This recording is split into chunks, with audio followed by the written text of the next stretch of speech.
अस्सलाम वालेकुम। आज मैं रमज़ान स्पेशल पकोड़ा प्लेटर बनाने लगी हूँ। रमज़ान में पकोड़े बहुत अच्छे लगते हैं और यहाँ पे मैंने 4-5 किस्म के पकोड़े बनाए हैं। आप ये ट्राई कीजिएगा, बहुत मज़े के बनते हैं सभी। चलें बनाना शुरू करते हैं। अंडे उबाल के आप छिलका उतार लें।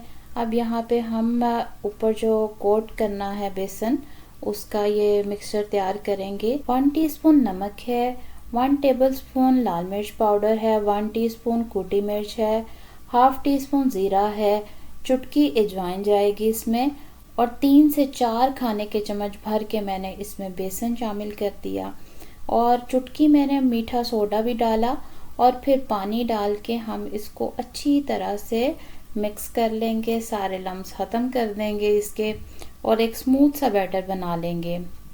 और अब हरी मिर्चों की फिलिंग के लिए मैंने यहाँ पे उबला हुआ आधा आलू लिया है, या आप छोटा आलू भी ले सकते हैं एक, और फिर नमक डाला है इसमें 1/4 टीस्पून, लाल मिर्च पाउडर डाली है 1/4 टीस्पून, 1/4 टीस्पून ही काली मिर्च है, चुटकी अजवाइन है, 1/4 टीस्पून ज़ीरा है, 1/4 टीस्पून साबुत सूखा धनिया है और कलौंजी भी है चुटकी।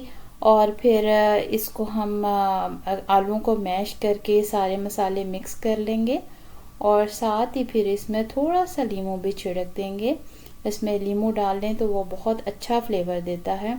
फिर हरी मिर्चों को दरमियान से कट लगाया है मैंने और इसके अंदर ये आलू की फिलिंग कर दी है। यहाँ पे जो थोड़े से आलू बच गए थे तो उसकी भी मैंने एक टिक्की बना ली है, तो एक हमारा ये वाला भी बन जाएगा पकोड़ा आलू का। और अब यहाँ पे मैं इस बैटर में मिर्चों को डिप किया, अच्छी तरह से कोट करें और इसको फिर डीप फ्राई करेंगे।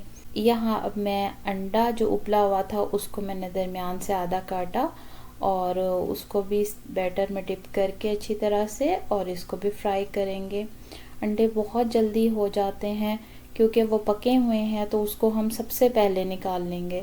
और फिर वो जो आलू की एक टिक्की मैंने बनाई थी तो उसको भी कोट करके शामिल किया। यहाँ एक बैंगन को भी मैंने लंबा लंबा सा काट लिया था, आप चाहें तो गोल कतले भी काट सकते हैं।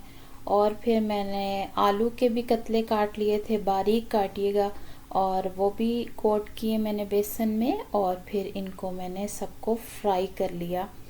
और फिर जब गोल्डन ब्राउन हो जाएंगे दोनों साइडों से तो इनको हम निकाल लेंगे। अब यहाँ पे बहुत ही मज़ेदार सी इसके साथ जो चटनी मैंने सर्व करनी है वो देखें, मैंने जो इमली की चटनी बनाई थी 3-4 चम्मच वो लिए और इसमें मैंने एक हरी चटनी के क्यूब डाल दी।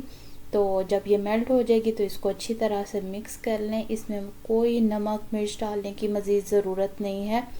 ये बहुत परफेक्ट चटनी हमारी बनके तैयार है और इस पकोड़ा प्लेटर के साथ इस चटनी का बहुत मज़ा आता है, ट्राई कीजिएगा।